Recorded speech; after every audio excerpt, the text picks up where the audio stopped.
Biscuit had chewed through another cage lock. David Reeves discovered this fact at the worst possible moment. He had been in the middle of feeding the station's collection of Earth specimens when he noticed the empty enclosure. The reinforced steel mesh had a hole in it. The hole was exactly honey badger sized. He said a word his mother would not have approved of and grabbed his catchpole. Helios 7 was not a large station. It orbited a gas giant in the Tau Ceti system, home to 47 human researchers and scientists who studied everything from stellar radiation to xenobiology. David was the xenobiologist responsible for documenting how Earth creatures adapted to space environments. This was important work.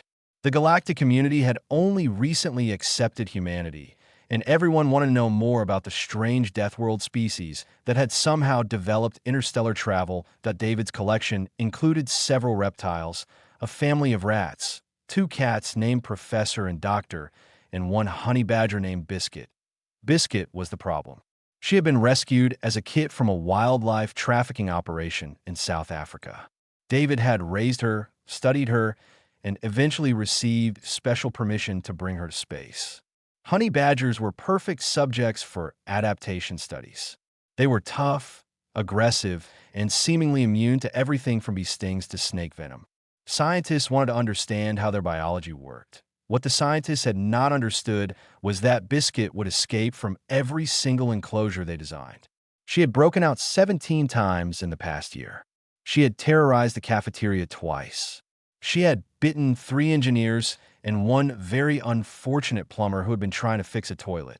David loved her anyway. She was family. He moved through the corridors, checking the usual hiding spots. The ventilation access panel near Lab 4. The storage closet where the cleaning supplies were kept. The gap behind the water recycling unit that nobody knew about except David and Biscuit. He did not find her in any of these places. What he did find, when he rounded the corner near the main corridor, was a wall of scales and muscle. The creature standing in front of him was 8 feet tall. It had the general shape of a reptile that had decided to become a nightmare. Dark green scales covered its body like armor. Its eyes glowed with a faint orange light, and when it saw David, it opened its mouth to reveal fangs the length of his fingers. David stopped walking. The creature tilted its head and made a sound that was somewhere between a hiss and a growl. "Human," it said. The word came out thick and strange, like it was not used to speaking in any language but its own. "You will come with me. Your station commander has been summoned." David blinked. "I'm sorry, what?" The creature did not repeat itself. It simply grabbed David's arm with a clawed hand and began dragging him down the corridor. David was too confused to resist. He had been looking for his honey badger. He had not expected to find an alien invasion. The main hangar was full of them. David counted at least 30 of the reptilian creatures, all of them armed with weapons that looked organic and technological at the same time. They surrounded the station's crew, who had been gathered in the center of the space like prisoners. To the front of the group stood Dr. Amara Obi, the station commander. She was a small woman with gray hair and calm eyes, and she did not look afraid. She looked annoyed, like someone had interrupted her during an important experiment. The largest of the reptilian creatures stood before her. He was nearly 9 feet tall, and his scales were darker than the others, almost black. When he spoke, his voice echoed through the hangar. "I am Commander Silax of the Vraal Dominion. Your station now belongs to us. Your research, your technology, your lives, all are ours to claim. This is not a negotiation. This is a statement of fact." Dr. Obi did not flinch. "I see. And what happens if we refuse?" Silax made a sound that might have been laughter. He moved faster than something his size should have been able to move, and suddenly a service robot near the wall exploded into pieces. Silax had torn it apart with his bare claws.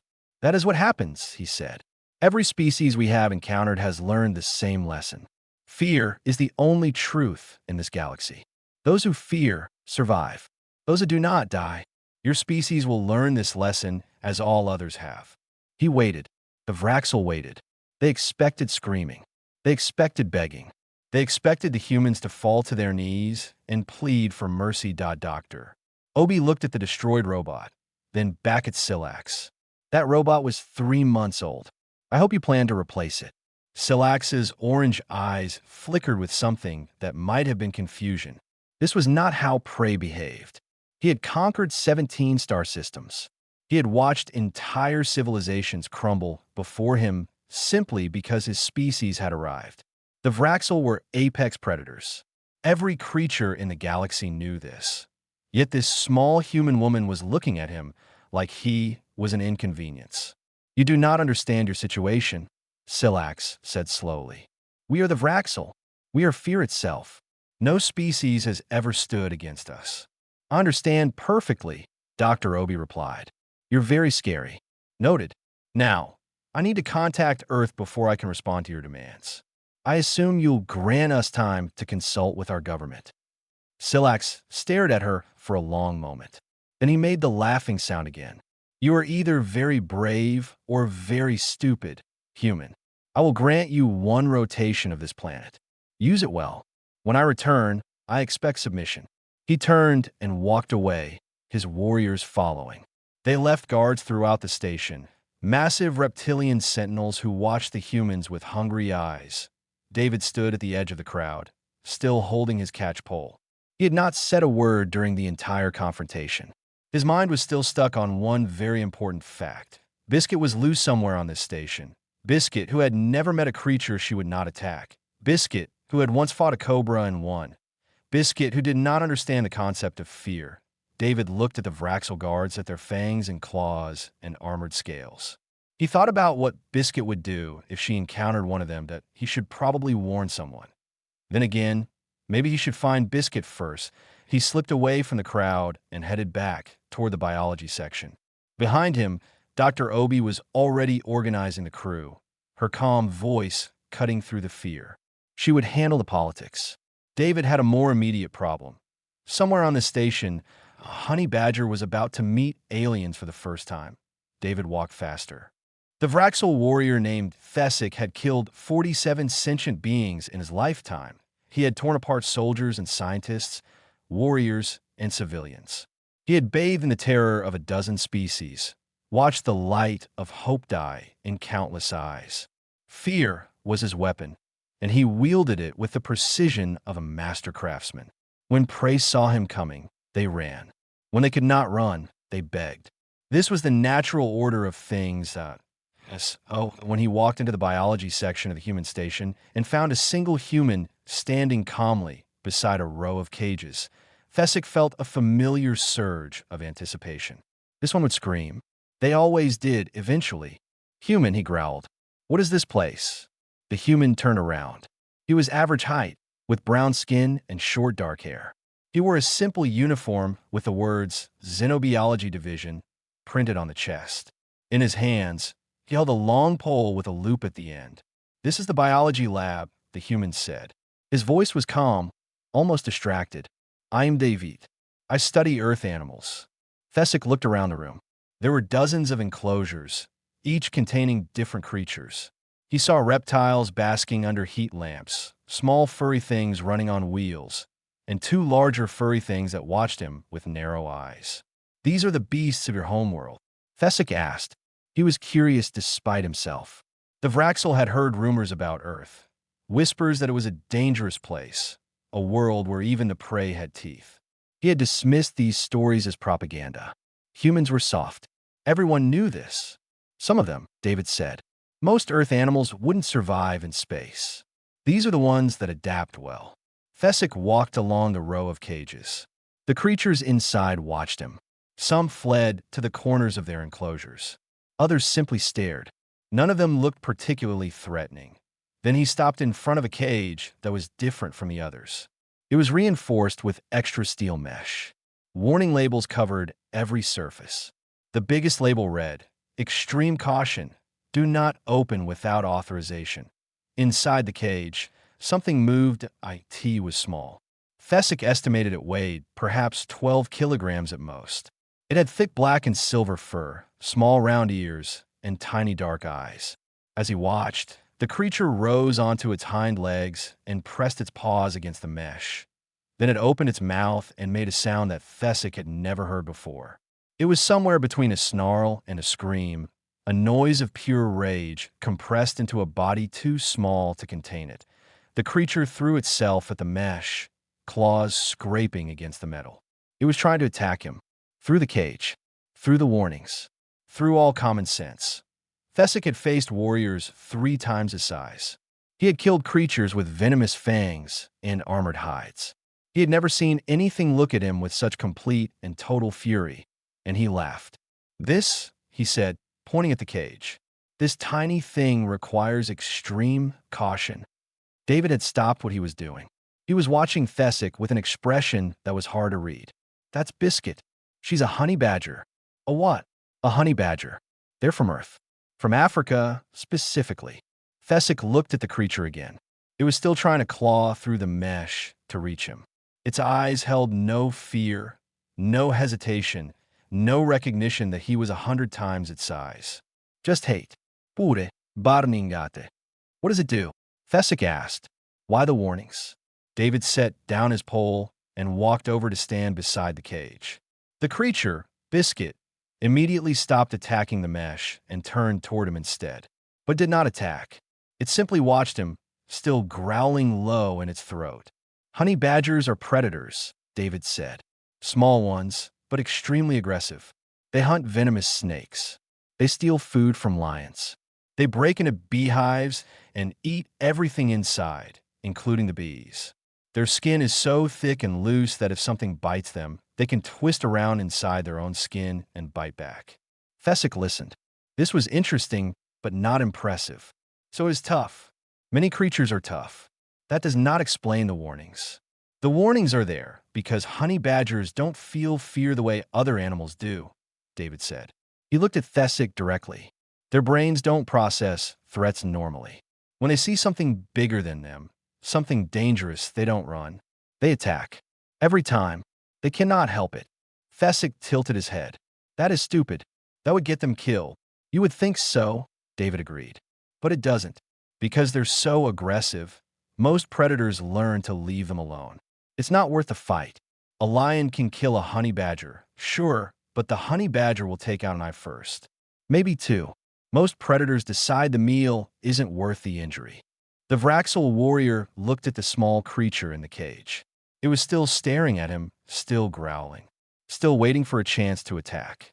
"You are saying this animal does not experience fear," Thessic said slowly. "I'm saying it experiences fear wrong," David replied. "Fear makes most animals run. Fear makes a honey badger angry." Thessic considered this. Then he reached for the cage latch. "Don't do that," David said quickly. "You are trying to trick me," Thessic replied. "You want me to believe this tiny creature is dangerous, so I will not open the cage. This is a deception. It's really not. Then prove it. If I open this cage, what will happen?" David was quiet for a moment. Then he sighed. "She'll attack you. Immediately. She won't stop until you're bleeding or she's dead. And I'm telling you right now, she survived things that should have killed her a dozen times over." Thessic laughed again. He was Vraal. He was a killer of worlds, a bringer of terror. He would not be intimidated by a human or his tiny pet. He reached for the latch. "I'm warning you," David said. "Please don't open that cage." Thessic opened the cage. For one moment, nothing happened. Biscuit sat in her enclosure, looking up at the massive reptilian creature that had invaded her space. She was very still. Then she moved. Thessic was fast. All Vraal were fast. But he had never seen anything move like the honey badger moved. One moment it was in the cage. The next moment it was on his face. The screaming started immediately. David watched as the mighty Vraal warrior stumbled backward, clawing at the furry demon that had attached itself to his head. Biscuit was biting and scratching with a ferocity that seemed impossible for her size. Blood, purple Vraal blood, splattered across the floor. Thessic crashed into a wall. He crashed into a table. He crashed into another Vraal warrior who had come running at the sound of screaming. Biscuit did not stop. David picked up his catchpole and waited. There was nothing he could do now. This was what he had warned them about. This was what Earth created. Creatures that did not understand they were supposed to be afraid. 3 warriors down in 4 minutes. Commander Silax received this report while standing in the Human Command Center, surrounded by holographic displays he did not understand. He had been preparing his demonstration of power, a public execution to establish proper fear among the humans. It was a method that had worked on every species the Vraxel had ever encountered. Now he was being told that 3 of his warriors had been injured, not by human weapons, not by a security system, by an animal. Explain, he demanded. The warrior giving the report was young, still green in his scales. His name was Drethik, and his hands were shaking. Silax had never seen a Vraxel warrior shake before. It was small, Commander, black and silver fur. Thesic opened its cage, and it attacked him. We tried to help, but it was too fast. It went for our faces, our throats. We could not grab it. It kept twisting, kept biting. When we finally drove it off, it escaped into the ventilation system. Silax stared at him. You were telling me that 3 Vraxel warriors were defeated by a single small furry creature. Defeated is not the right word, Commander. We survived, but it injured us badly. Thesic may lose an eye. Karath has bites on his throat that required immediate medical attention. I have wounds on both arms. Drethik held up his limbs to show the damage. Deep gouges cut through his scales, oozing purple blood. This was impossible. The Vraxel were the apex predators of 17 star systems. Their scales could turn aside blades. Their venom could kill in seconds. They had claws that could tear through metal and fangs that could crush bone, and they had been injured by a creature that weighed less than a medium-sized food animal. Where is this creature now? Silax asked. In a ventilation system, Commander. We cannot follow. The passages are too small. Silax turned to the nearest human, a thin man with glasses who had been quietly monitoring the station's systems. You, tell me about this animal. Now. The man looked nervous, but he answered. That will be Biscuit. She belongs to David Reeves, our xenobiologist. She's a honey badger, an earth predator. A predator? Silax's voice was dangerous. That thing is a predator? Yes, sir. A very aggressive one. Honey badgers are known for attacking animals much larger than themselves. They're practically fearless. Silax dismissed the man with a wave and turned to his warriors. Find this creature. Kill it. Bring me its body as proof that the Vraxel do not fear tiny animals. The warriors exchanged glances. None of them moved. Did you hear me? Silax roared. We heard, Commander, Drethik said quietly. But the creature is in the ventilation system. The passages are narrow. If we encounter it in those spaces, we cannot use our size advantage. We cannot fight properly. It would have every advantage. Silax felt something he had not felt in many years. It was a cold sensation in his chest, a tightness that made his scales itch. He refused to name it. He refused to acknowledge that a Vraxel warrior could feel fear of anything, least of all a creature smaller than his foot. Then we will draw it out, he said. Set traps. Use bait. Whatever it takes. The hunt began. Over the next several hours, the Vraxel learned things about honey badgers that they wished they had never discovered.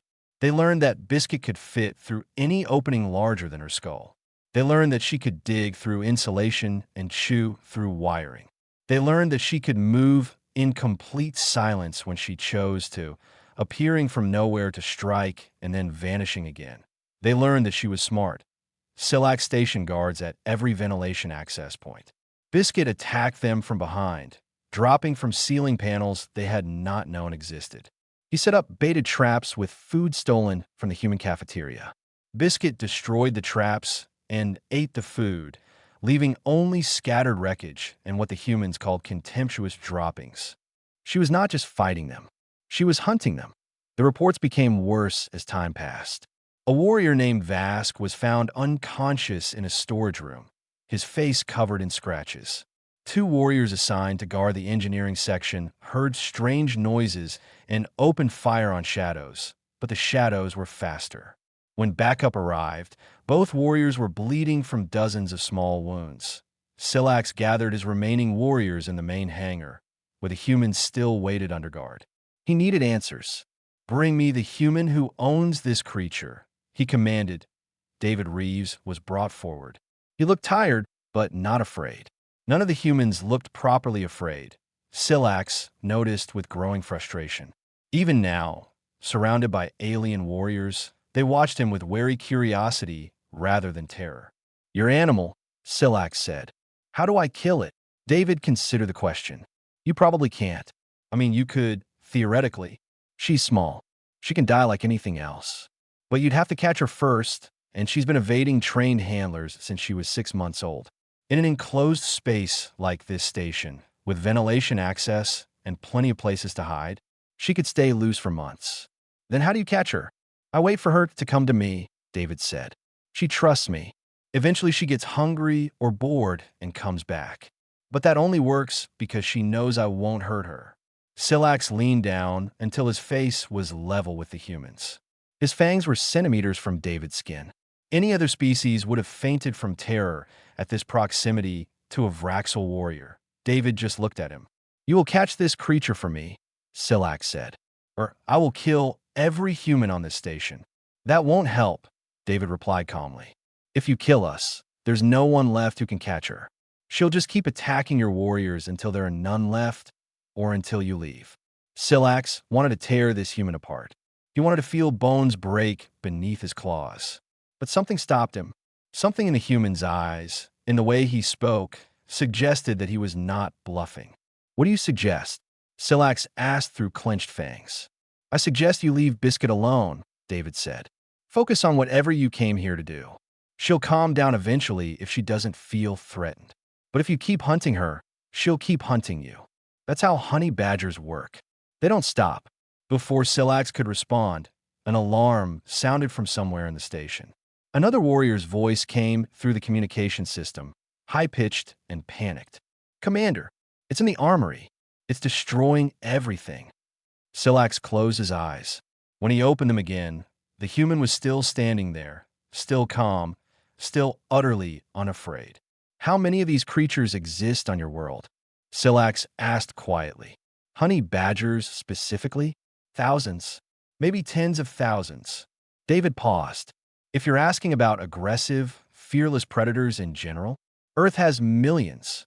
The cold feeling in Silax's chest grew stronger. For the first time in his long life, he wondered if the Vraxel had finally found something they could not conquer through fear alone. 23 Vraxel warriors had boarded Helios. 7 as conquerors, 19 of them were now injured.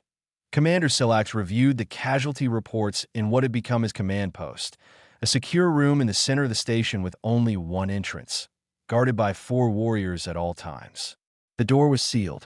The ventilation ducts had been welded shut. Nothing could get in without being seen. And still, his warriors jumped at shadows. The creature they called Biscuit had become something more than an animal in the minds of his soldiers. She was a ghost, a demon, a thing that could not be stopped, could not be caught, could not be reasoned with. She attacked without warning, without mercy, and without any apparent sense of self-preservation. In the past 12 hours, she had injured 6 more warriors. She had destroyed communication equipment, shredded supply crates, and somehow managed to steal every piece of dried meat from the Vraxel food stores. The warriors had stopped eating in groups. They had stopped sleeping at all. They were afraid. Silax could see it in their eyes, in the way they moved, in the tremor of their voices when they reported yet another attack. These were Vraxel, elite warriors who had conquered star systems. They had faced armies. They had faced monsters. They had faced the worst the galaxy could throw at them.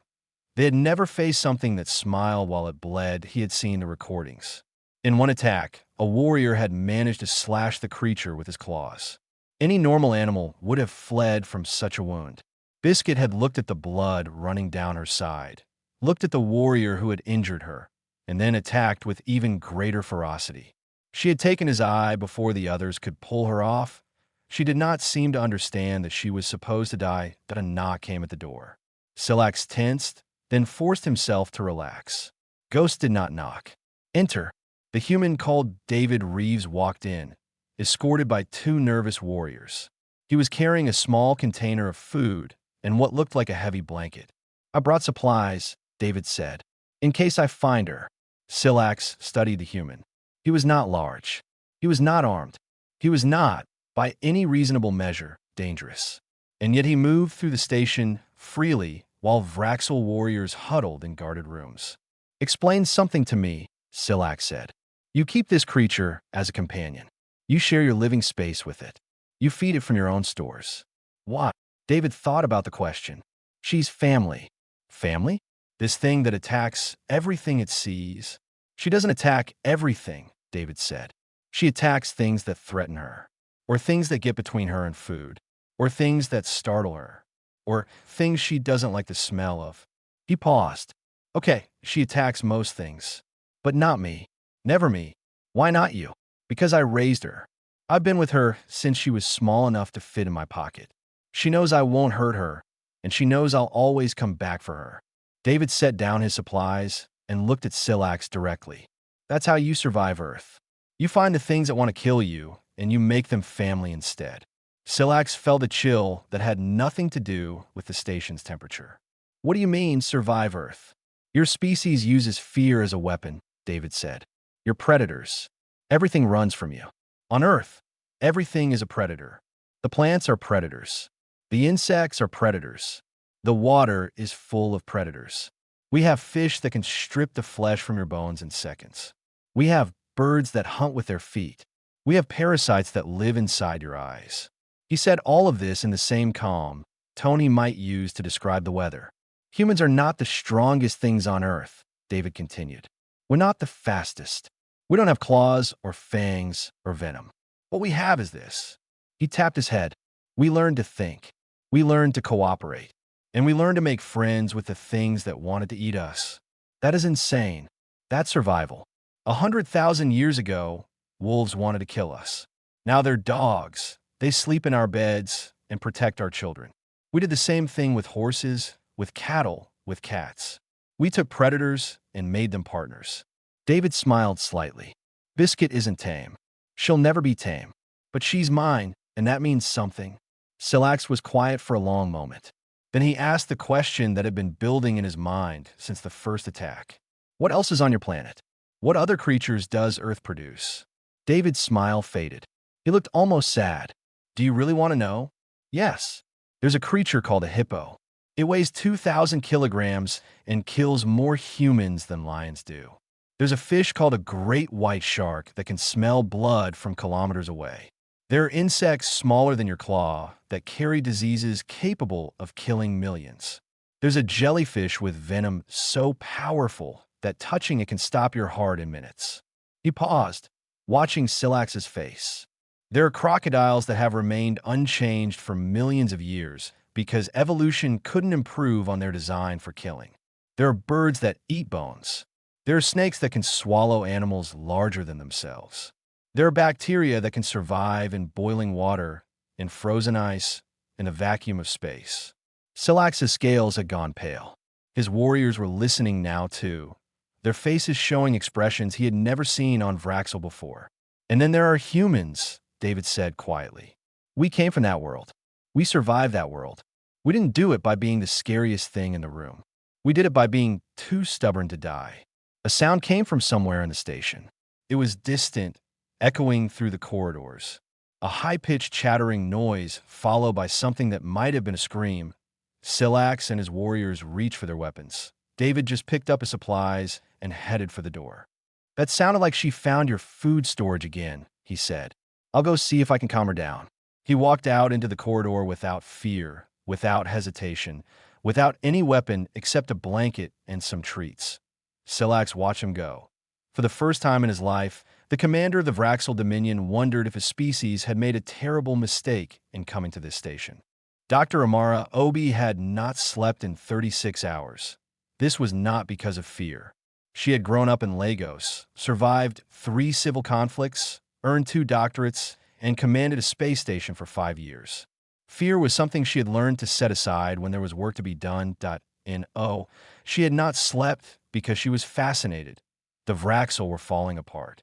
Their commander had demanded a meeting in the main conference room, and when she arrived, she found something she had never expected to see. Alien conquerors looking over their shoulders, jumping at sounds, speaking in hushed voices like children afraid of the dark. All because of a honey badger.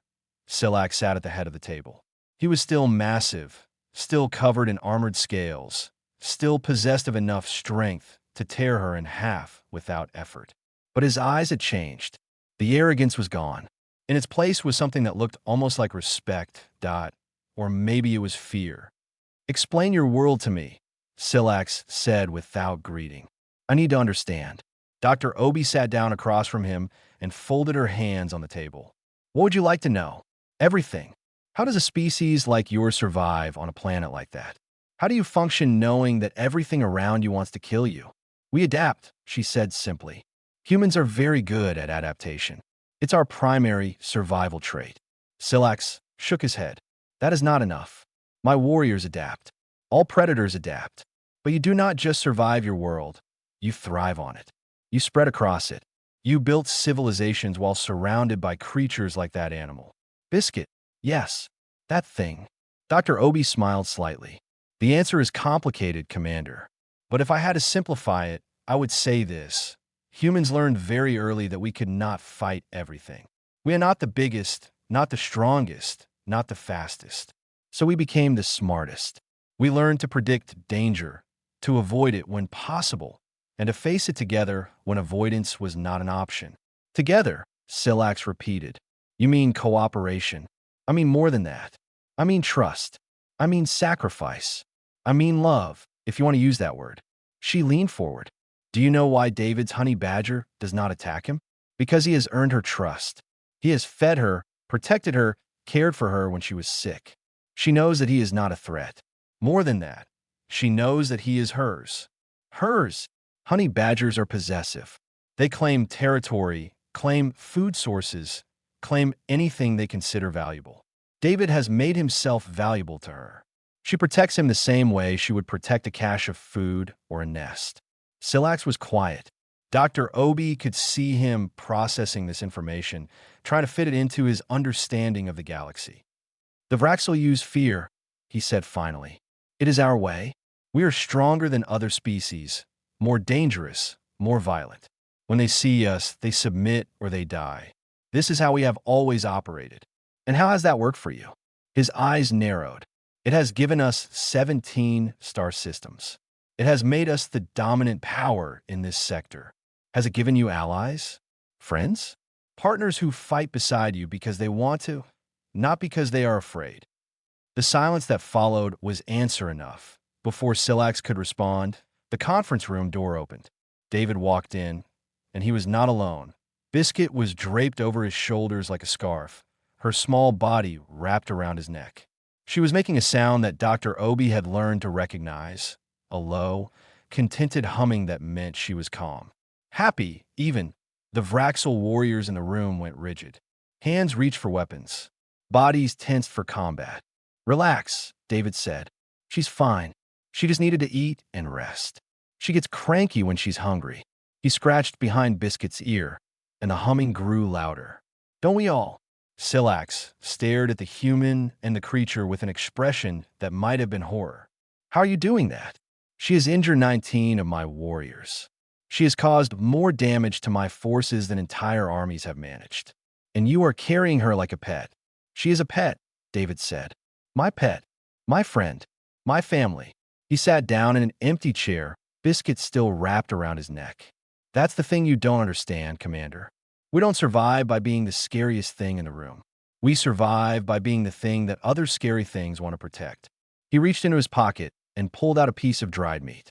Biscuit took it gently from his fingers, the same fingers that would have been shredded if any Vraxel had tried the same thing. She knows I'm not afraid of her, David said, and she knows I won't hurt her. That's all it takes. Fear goes both ways, Commander. If you approach everything with fear, everything will fear you. But if you approach something with trust, sometimes, not always, but sometimes, you get trust back. Dr. Obi watched Silax's face. She could see the war happening behind his orange eyes. Everything he knew, everything his species believed, was being challenged by a small furry creature and a human who loved her. Your world made you, Silax said slowly. All those predators, all that danger, it did not make you weak. It made you this. It made us survivors, Dr. Obi agreed. It made us stubborn. It made us creative. And yes, it made us a little bit crazy. But most importantly, it made us understand that the strongest thing in any room is not the thing that causes the most fear. It's the thing that has the most to protect. Biscuit yawned, showing teeth that had drawn Vraxel blood. Then she closed her eyes and went to sleep on David's shoulders. Silax looked at her for a long moment. Then he looked at Dr. Obi, at David, at the humans who had refused to cower even when faced with the most feared warriors in the galaxy. "I think," he said quietly, "that the Vraxel have much to learn from your species." It was not surrender, but it was close. The Vraxel shuttle prepared to depart at dawn, if dawn could be said to exist on a station orbiting a gas giant. Commander Silax stood in the hangar bay, his warriors assembled behind him. They looked different than they had when they arrived. The arrogance was gone from their posture. The hunger was gone from their eyes. They had come to the station as conquerors, expecting to add another trophy to their collection of broken worlds. They were leaving as something else entirely. Dr.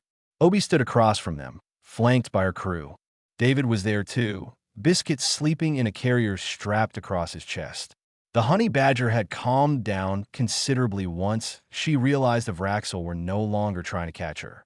She had even allowed one warrior, a young one named Drethic, to approach close enough to smell her. She had not attacked him. This was considered a major diplomatic victory. "I am withdrawing my demands," Silax announced. His voice echoed through the hangar, formal and stiff. "There will be no tribute. There will be no submission. The Vraxel Dominion acknowledges Helios 7 as neutral territory." He paused, as if the next words were difficult to say. "I am also requesting a formal exchange of information. My people have conquered through fear for thousands of years. We have never encountered a species that does not experience fear correctly. I believe we have much to learn from humanity." Dr. Obi nodded graciously. "We would be happy to establish diplomatic relations, Commander. Perhaps we can arrange cultural exchanges, scientific partnerships, shared research initiatives. Perhaps." Silax hesitated, then looked at David. "Your creature, the honey badger, would you be willing to share information about it? About how it thinks, how it survives, how it can be so aggressive and yet so loyal?" David smiled. "I could do better than that. I can share information about all of Earth's creatures. We have millions of species, Commander. Millions of ways to survive, to fight, to adapt. If you really want to understand humanity, you need to understand the world that made us." Silax was quiet for a moment. Then he did something that surprised everyone, including his own warriors. He bowed. That it was not deep, not the full prostration that the Vraxel demanded from conquered species. But it was real. It was respect. "I came here to teach you fear," he said. "Instead, I have learned something far more valuable. I have learned that there are things in this galaxy that do not bow to fear, and that those things are not to be conquered. They are to be understood." He straightened and looked at his warriors. "We return to the Dominion. We will tell them what we have learned here. And we will tell them this: humanity is not to be threatened. They are not prey. They are something else entirely." "What are they?" Drethic asked. Silax looked at David, at Biscuit sleeping peacefully against his chest, at the humans who stood without fear in the presence of the galaxy's most terrifying predators. "They are Deathworlders," he said, "and they have earned that title." The Vraxel boarded their shuttle. The engines powered up. The hangar doors opened to reveal the swirling clouds of the gas giant below and the stars above, and then they were gone. Dr. Obi turned to her crew and allowed herself a small smile. "Well, that could have gone worse. They destroyed a lot of equipment," someone pointed out. "They also didn't kill anyone. I call that a win." She looked at David. "How's Biscuit?" "Tired. She had a busy few days." He scratched the top of her head through the carrier mesh. "She'll need extra treats for a while. And probably a new cage. She definitely learned some new escape techniques. I'll put in a requisition."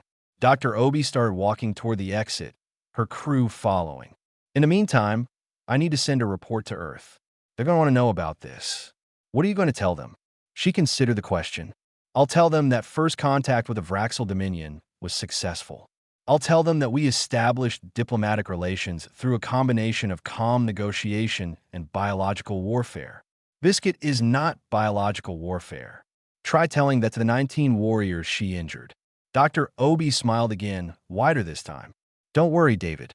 I'll make sure the record shows that she was simply defending her territory, which technically includes you. They walked through the corridors of Helios 7, past repair crews working on damaged sections and scientists returning to their interrupted research. The station was returning to normal. Life was continuing. David ended up back in the biology lab, where he had started this whole adventure. He opened Biscuit's carrier and watched her tumble out onto her sleeping blanket. She stretched, yawned, and immediately began investigating her enclosure to see if anything had changed while she was away. You know, he said to her, "You probably changed the course of galactic history this week." Biscuit did not respond. She had found a corner of her blanket that smelled interesting and was busy chewing on it. The Vraxel conquered 17 star systems through fear. They never met anything that wasn't afraid of them. And then they met you, a 15-kilogram honey badger from South Africa who has never been afraid of anything in her entire life. He sat down next to her enclosure and watched her explore. You didn't know you were supposed to be scared. You just saw big, scary things and thought, "I can take them." And you know what? You were right. Biscuit finished chewing on her blanket and waddled over to the mesh wall nearest David. She pressed her nose against it, sniffing till he reached through and scratched behind her ears. "That's the secret, isn't it?" he said softly. "Fear only works if you let it." The Vraxel built an empire on fear because everyone they met was afraid. But you weren't, and neither were we. She made her contented humming sound and leaned into his touch. "I'm proud of you, Biscuit. You're the scariest thing in the galaxy, and you're all mine." He stayed there for a while, sitting with his honey badger, thinking about fear and courage and what it meant to come from a world where everything wanted to kill you. Then his communicator beeped. Dr. Obi's voice came through.